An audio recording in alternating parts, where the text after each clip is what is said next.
আসসালামু আলাইকুম। আজকের ভূমিকম্পর সময় অনেকে তার স্ট্যাটাস ভুলে গিয়েছিল। খালি পায়ে ছুটে নেমেছিল রাস্তায়।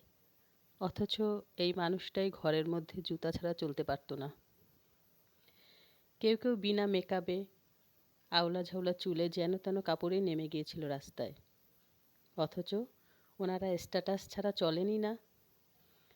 এই স্ট্যাটাসের জন্যই কত চাপাবাজি, কত চামচামি, কত অন্যায় অত্যাচার অবিচার অন্যের উপর তারা করেছে জানে না। অথচ মৃত্যু আসেনি, সিংগায় ফুঁক দেয়নি কেউ।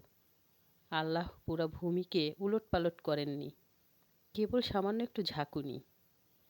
এতেই সব পালালো, ভুলিয়ে দিল তার সামাজিক অবস্থান।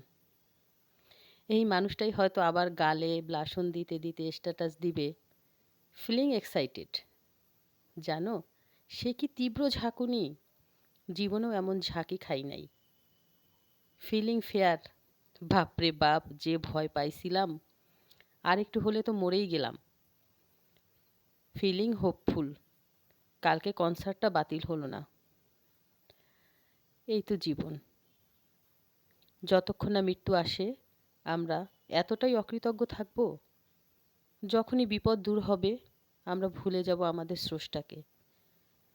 যখনই নিশ্চিন্ত হতে পারবো আমরা আমাদের স্বরূপে ফিরে যাব।